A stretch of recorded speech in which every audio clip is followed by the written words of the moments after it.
even pass around water. There's a good chance some of you saw this video going around the last few weeks. Well, at least 2.3 million of you have. So this is my mom, and this is me. There's a lot of context missing, so I'm here to fill you in on how we got ourselves into this situation and what has happened since this was posted. This video was recorded at 12:30 a.m. in the Newark Liberty International Airport on July 4th, which happened to be my mom's birthday, when our flight from Rome was canceled after being trapped in an airplane without taking off for 7 hours without food or water. Our flights were not rebooked, despite United claiming they would be, so we had to rebook with Delta at JFK and ended up losing a day from our trip. United also canceled our flight home the morning of our return, so we ended up having to rebook with a much more reliable airline, Egypt Air. These extra expenses ended up costing my family over $4,000, and the only thing United would do at the time is give us a $400 voucher to go on another flight with United in the future, something that I will never be doing again. Like you heard in the video, the air conditioners were malfunctioning, the temperatures were easily in the high 80s, people were stripping down into their underwear, kids were crying, and one girl ended up having a panic attack, throwing up, and nearly fainting in the back of the plane. Shortly after we got back from our trip, this TikTok was posted and went viral. Treated like animals. Thankfully showing lots of support from my mom considering the stress she was under in that moment. In unbearable heat, no food or water available. That's how one Connecticut woman is describing a nightmare. Articles are being written, and news stations are reaching out. One of the news segments hits the top of r/news and gets even more traction. Finally, United releases a pathetic statement saying, on July 3rd, United returned to the gate to address a temperature issue. First of all, this is false. The plane did not return to the gate when they were addressing the issue. It stayed on the tarmac while we got updated every 45 minutes or so. We only got back to the gate after being on the tarmac for 4 hours.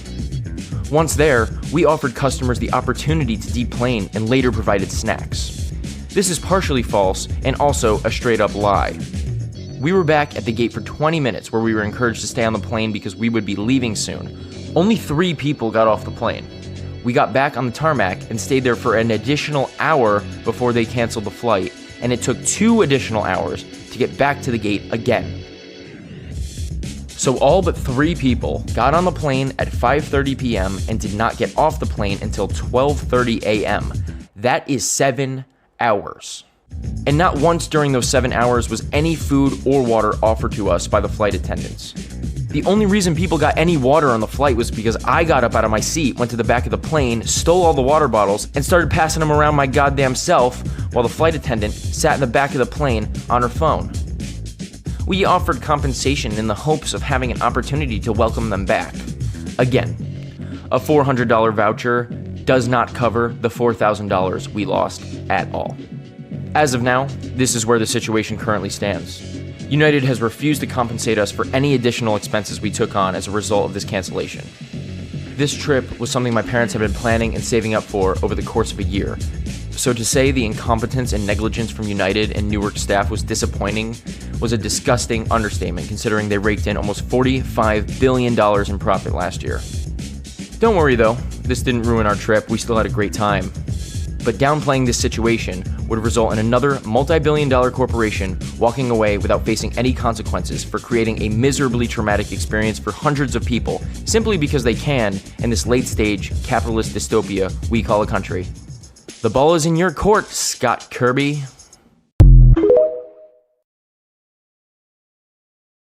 I'm on a mission exposing every bad landlord in the world. Check this out. Today's bad landlords are these guys. They work at the Lexington Property Group based in New Jersey, where they manage this complex, Harbor Point Apartments in Troy, New York. Like most landlords, this is one that's got skeletons in the closet that they don't want you to know about. As you can see here, this landlord was neglecting the structure of the building for some time. Back in May, this landlord was given a month to address the structural issues, but June rolled around and the issues weren't fixed. And while the city knew that this building was full of problems, did they do anything to protect the tenants or hold the landlord accountable? The city seemed to let things slide, and from there, the building experienced more issues until June 22nd when it was shut down due to code violations. Over 130 residents were evacuated and sent to a cheap hotel where they're still there to this day. Not only that, but as you can see here, this landlord isn't even talking about offering any kind of rent relief on displaced tenants. Apparently, they might even pursue collections. The city council's in the middle of a trial where they're supposed to be investigating this landlord, but when push comes to shove, the city city of Troy was part of the problem that let things get so bad in the first place. I wonder why code enforcement didn't step in a little earlier. Maybe it has something to do with the fact that we've got multiple landlords sitting on the Troy Common Council, like this bad landlord, Councilwoman Emily Men, who I previously exposed for maintaining an illegal do not rent list in Troy. So now we got these bad landlords investigating those bad landlords, even though it was these folks that let those folks get away with managing a property with so many violations in the first place. It makes me wonder if we got members of the Troy Common Council and code enforcement with interests that align more with out-of-state corporate landlords than the people that they're supposed to be serving. But more on that in another video.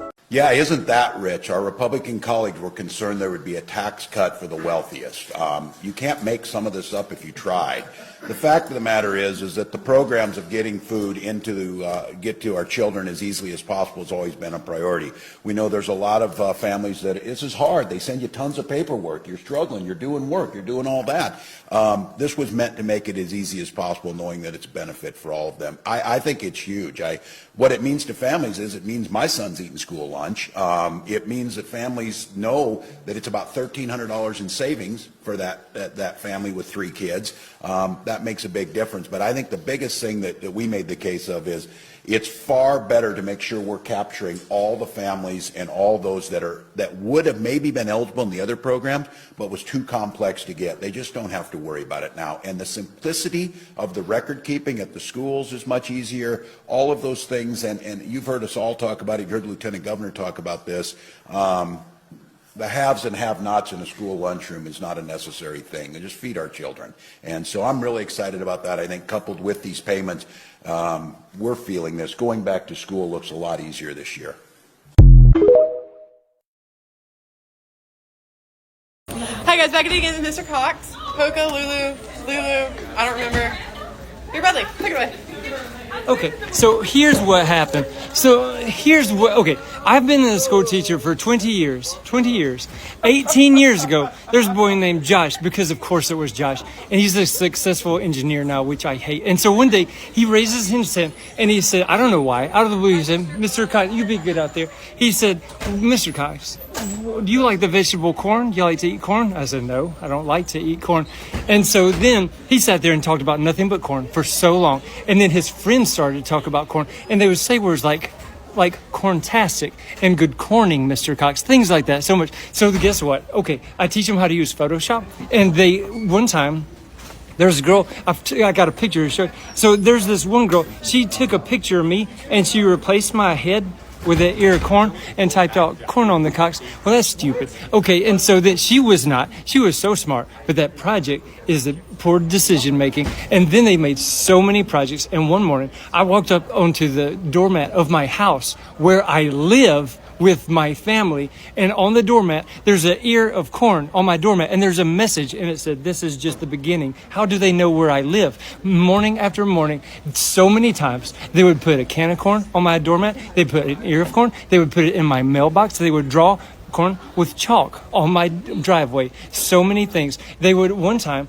I was at a grocery store, one thing, I just wanted 2 things. I wanted Cocoa Puffs and peace. And I was checking out with my Cocoa Puffs, and guess what?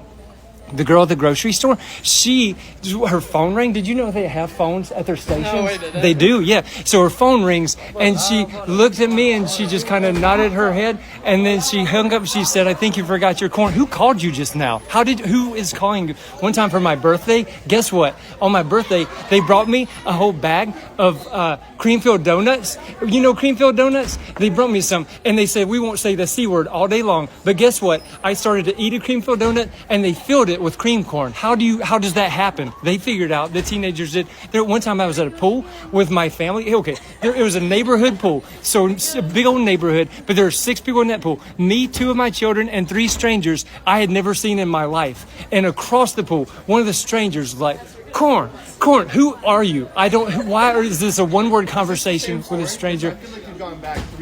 Please stop interrupting when I'm doing an important thing right now. So one time, I was eating a meal for my anniversary with my wife, and I had a printed menu, like an actual printed menu from a high-up restaurant, and it says, "Happy anniversary to Corn and Karen. have a wonderful evening. Who is the authority figure who has the capacity to make something like this happen? There's so many things. One time they spent good money to buy me a costume that looked like corn. They pretty good money. And then, okay, did they draw a picture of me in it? Yes, they did. Did they also, oh, here's my Pookie Bear. Look at this. What is sweet Pookie Bear? Okay, so then my children came to this high school, and the teenagers told my children about the corn thing, and then my children, when I'm not paying attention, they get little giblets of corn, and they put it down in my Coca-Cola, and then there's little giblets of corn fading down. One time, I reached down in my pocket at school, and there were giblets of corn in my pocket. How did they get there? Some teenager did something. They just were so sneaky. Also, one time, they made T-shirts. They made T-shirts and they wore them and they said corn pappy on them. There's so many things. One time, instead of giving me gifts, they give other school teachers, they'll give them gift cards. Well, I like Applebee's too, but they give me like a corn mug, or they'll give me so many corn related things, corn candle things, or the corn top, or other things like that. Okay, I'm going to run to the restroom for that. Okay, so no, you look like a child. Really? Destroyed. That's what you say when you. So, we're just making a silly thing. Okay. Making a silly thing. You're my bookie. Everything is a silly thing. All right. For you, right? Okay, Like I gotta go. I won this, right? It's over. So whenever I hear someone say, I'm not mean, I'm just blunt, or I'm just honest, I can't help but think about this clip. There's nothing that says truth has to be brutal. It just has to be true. You don't have to hurt people. Also, timing. A true story. So I went to see a friend's play. I could not wait for this thing to end. It was so bad. And I went out to say hi to her after the performance, and she came out. She was still in costume and makeup.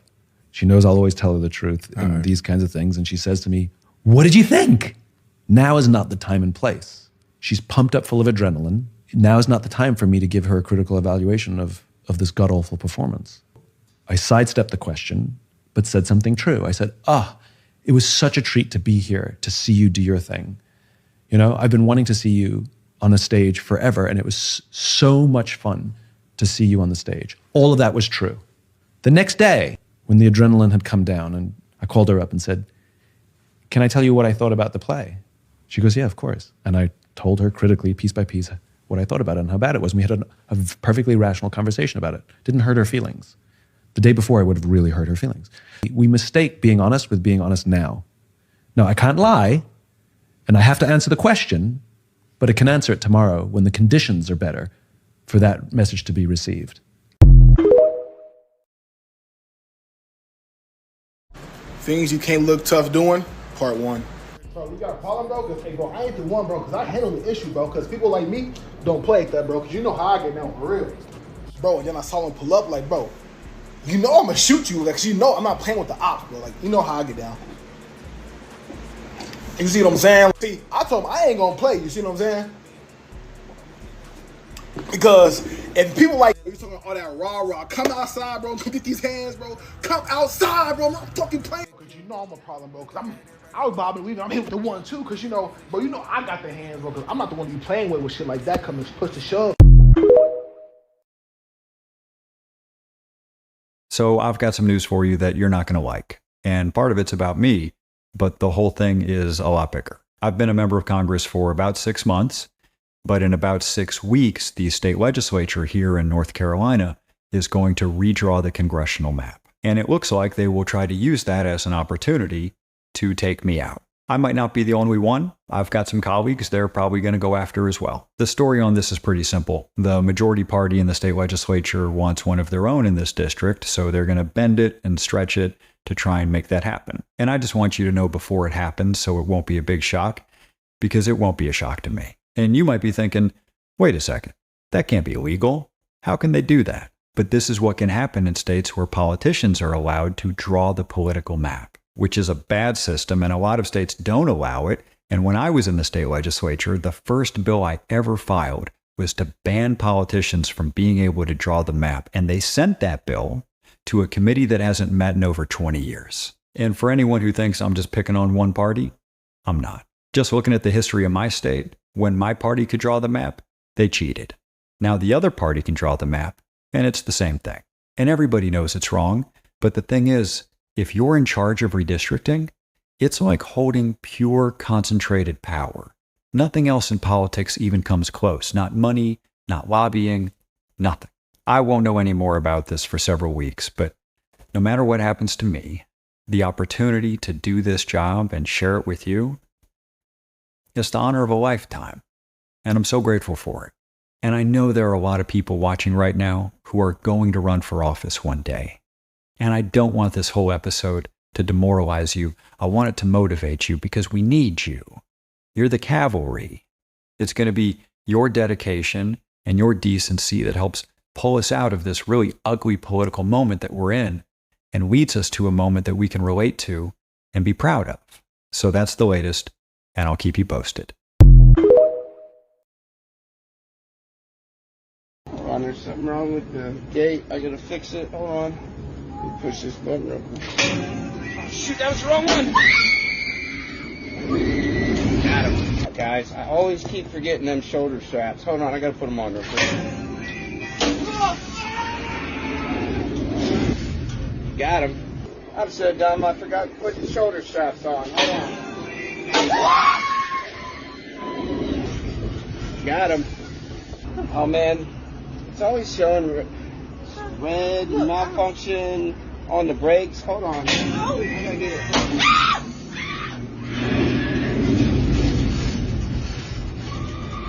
Got him. Ready. Alright. Alright. Hold on, it's showing red on your seatbelt, so I gotta come check it.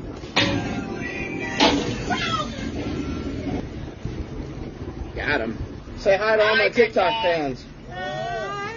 Come do it. Don't be scared. Yeah. They're saying there's something wrong with the seatbelt. Put your hands up real quick so I can get the seatbelt. Got him. Say hi to all my TikTok fans. Hi. Hold on, ladies. Okay. Forgot the major thing. I forgot the shoulder straps. I gotta get it real quick. Hold on. Shoulder straps. Got him. What you guys think of the swing today? It was cool. It's fun, right? Yeah. You trying to distract me? My eyes are closed.